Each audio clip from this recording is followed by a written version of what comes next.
Addressing the 80th session of the United Nations General Assembly on 27 September, St. Kitts and Nevis's Prime Minister Dr. Terence Drew called for the full institutionalization of the Multidimensional Vulnerability Index. Recognizing the adoption of the MDVI, Prime Minister Drew cautioned that the status must move from recognition to implementation as a point of expectation for measuring the economic standing of a country, especially those exposed to the vulnerabilities posed by natural hazards. Madam President, the adoption of the Multidimensional Vulnerability Index is a pivotal turning point. The MBI centers vulnerability, not just income, as the criterion for concessional financing. For countries like ours, which may register as high income on the basis of statistical averages, yet can be economically annihilated by a single climatic event. This change is life-saving. Where GDP is a static snapshot, the MVI is a living lens.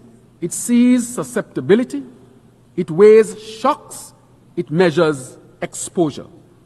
The MVI can unlock concessional finance for resilience, transform loans into lifelines, and ensure that the reality of risk is not lost in translation. But let us now move from recognition to realization, from the adoption of the MVI to its full institutionalization across the World Bank, across the IMF, across regional development banks. Let us make vulnerability into the architecture, let us bake vulnerability into the architecture of global finance so that resilience is not the exception, but the expectation. For quite some time, Caribbean countries have been among those advocating a move away from the GDP index, which provides a distorted measurement of economic strength of small developing countries by not taking into account the high risks and vulnerabilities faced each and every year. Glenn Bart reporting for SK Newsline. As St. Kitts and Nevis winds down the celebratory activities commemorating the 42nd anniversary of independence, there remains an important issue that has gone on for too long and demands resolution well before the next independence celebratory engagements. In the context of the country's national symbols, one glaring piece of information remains missing since independence. Others have had their due recognition for designing the flag and for writing the national anthem. But in St. Kitts and Nevis, who penned the nation's motto, "Country above self," remains a mystery. For many years, however, one man has come forward, making a persistent claim. He is Rudy Griot, a cricetian who has made contributions to culture and carnival, among other things. In more recent times, former Deputy Prime Minister Sam Conde has been assisting Rudy in his quest for recognition. But so far, official sources have said no official records could be found on his claim submissions from the original public invitation from government to submit inputs for the national symbols. Mr. Conde believes the matter could be resolved by the current administration using appropriate procedures. Conde and Griot commented on the motto, one of the region's most quoted mottos, a motto affixed to the coat of arms. Country about self. I mean, everybody country about self. I mean, we have to establish this thing and put it to rest that this thing is the art. I mean, this is not rocket science. I mean, this could be done, you know? So the matter can be resolved. Yeah. It's just a matter of devising a procedure. Exactly. For it to be done. Right. And we have suggested a procedure. If the government has another procedure, they could do it, or anybody else for that matter. But we believe that this is where we are. You know, I am convinced that this is Rudy is the author. Nobody else tell me anything that made me different. Nobody else could say somebody else submitted it. I mean, the fact that somebody said, well, suppose has said it.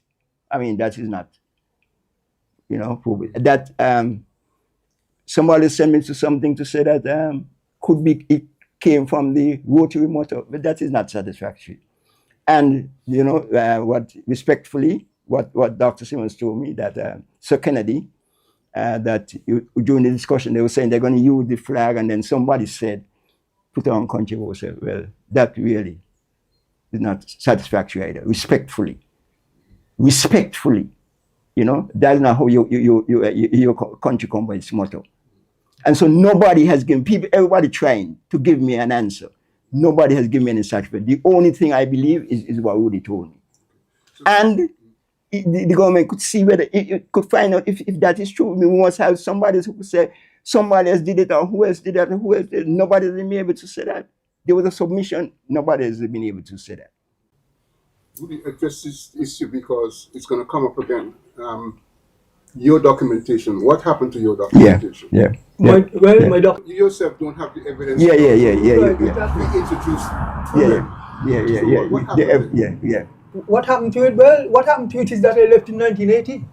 I left the country in 1980, and we were living at East Street at the time. And my brother, since then, had left East Street and went up to Burdock. And actually, when you're moving, probably clean out the place, throw out stuff, and all that kind of, those things. That is probably what would have happened then. But naturally, during this 79, 80, 78, 79 kind of period in 78, you weren't thinking about making any copies either, for preservation or anything. All you're thinking is the call came out, you submitted your idea, and if you win, you win. If you lose, you lose. That was the atmosphere at the time. I mean, and when I heard it being used while I was away, because I left in 80, I wasn't here for independence either. But when I heard it and saw it being used and so on, I just felt that sense of pride of knowing that, well, the country was now using something that I submitted. It's true that no recognition was given, but no official recognition, that is. Nobody said, well, we end up using or adopting your quarterback, your motto or anything. I did not get that kind of thing from anyone. And so. Meanwhile, Mr. Greer recently submitted a notarized letter to the Cabinet Secretary in which he identifies himself as the writer of the motto, Country Above Self, outlining the period of submission, indicating that he has been seeking redress with the assistance of Mr. Sam Condor for the past 17 years to be formally recognized as the author of the motto. Glenn Bart reporting for SK Newsline. Your favorite TV shows are just a click away with TVC Plus at tvcplus.live. Stream our 24-hour live programming. Catch the latest episodes of TVC Originals on demand. Enjoy premium pay-per-view content and so much more. Watch on any device, TV, laptop, tablet, or smartphone. Visit www.tvcplus.live. Stream, watch, enjoy. The SKN Newsline website now offers you more news. Log on to www.sknnewsline.com for local, regional, and international news. You can also watch the latest newscast and keep abreast with news in sports, all from sknnewsline.com. That's www.sknnewsline.com. News at your fingertips. Good day to the beautiful people of St. Kitts and Nevis. St. Martin News Desk now airs on Monday, Tuesdays, and Thursdays on TVC at 11 a.m. and then again at 5 p.m. So make sure to tune in. It's Entertainment TV at its finest. Join us for Main Event, the Caribbean's leading entertainment show only on Television Caribbean TVC. Tune in as our host chats with top artists and entertainers, bring you the latest buzz in entertainment, and showcase the hottest music videos from the region's biggest stars. Main Event airs on Thursdays at 8 p.m. with rebroadcast on Fridays at 10 a.m. and 6 p.m. When it comes to entertainment, it's always the Main Event on TVC.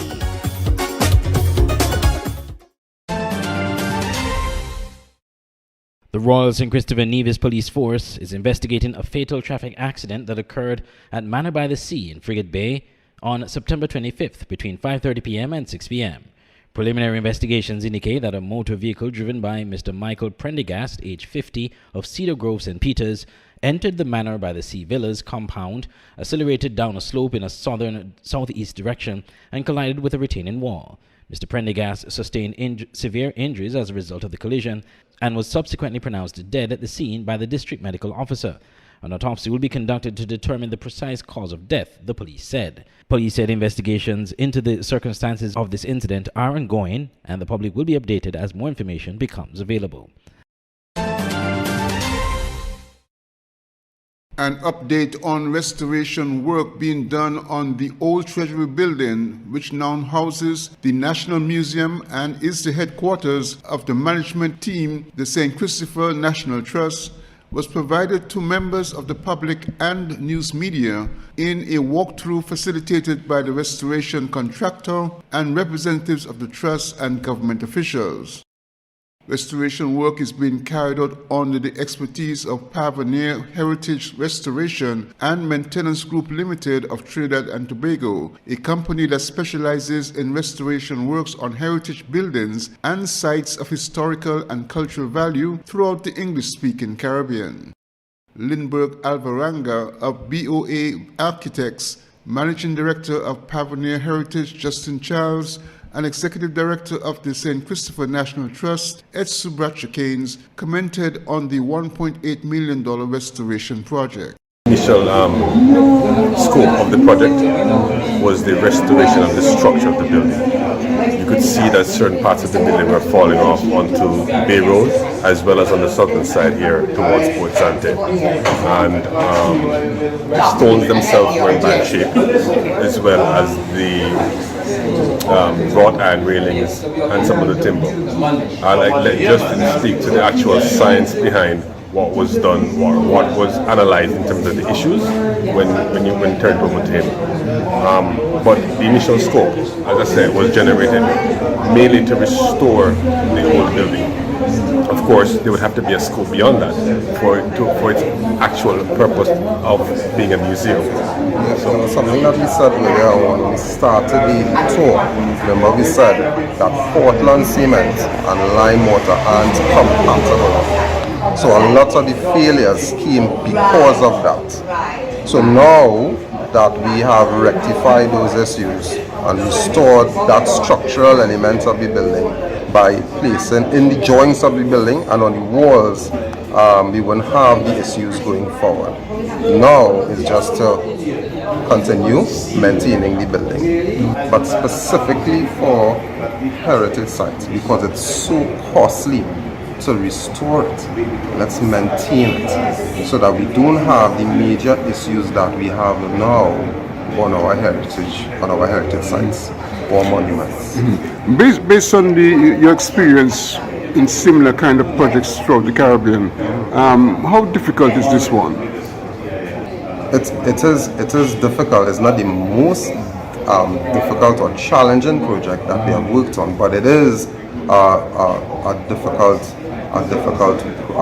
project for us in regards to the building itself, because you still have to know about the history of the building in order for you to properly restore the building. How pleased are you with the work that has been going on so far? What's from the perspective of the committee that's involved with this project? Okay, let me just say I'm pleased it's happening, but I leave the updates to the technical people, and I let them guide me. So I understand that we are a little behind, but we will be catching up, and that's because of sometimes, you know, when in when you plan for certain things, you only see certain things on the surface, and when you start to do the work, you find other situations, and we don't want to fix things halfway. So we have to give our take. But I know that our contractor is very capable and very skilled in the work that he's doing with his team. So I can say overall I'm pleased. The historic building of 1896 once housed various government offices, including the early legislature, treasury offices of statehood and post-independence periods, before being assigned to house the National Museum and the offices of the St. Christopher National Trust. Glenn Bart reporting for SK Newsline. Your favorite TV shows are just a click away with TVC Plus at tvcplus.live. Stream our 24-hour live programming. Catch the latest episodes of TVC Originals on demand. Enjoy premium pay-per-view content and so much more. Watch on any device, TV, laptop, tablet, or smartphone. Visit www.tvcplus.live. Stream, watch, enjoy.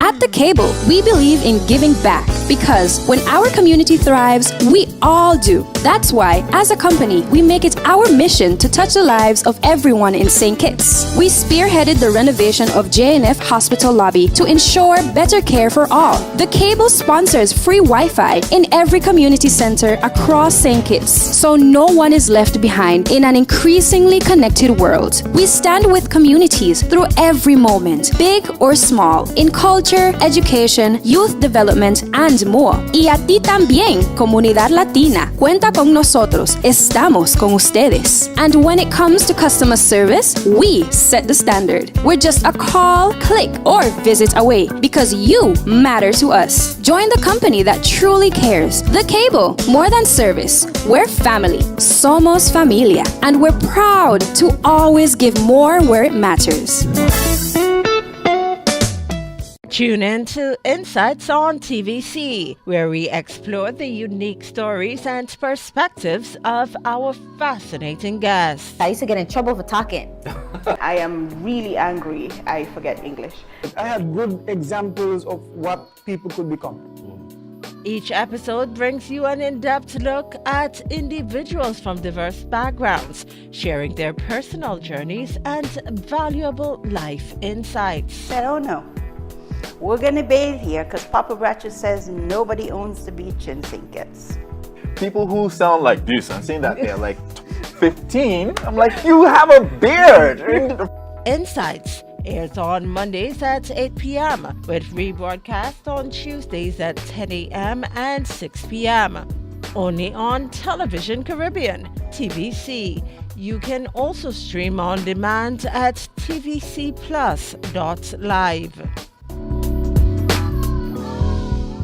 Good day to the beautiful people of St. Kitts and Nevis. St. Martin News Desk now airs on Monday, Tuesdays, and Thursdays on TVC at 11 a.m. and then again at 5 p.m. So make sure to tune in. At Digital Print Plus and Crafted by Design, we're thrilled to be your go-to print shop located in the heart of Bastille. From essential services like printing, copying, and laminating, to a diverse array of school supplies, arts and craft materials, and office essentials, we've got you covered.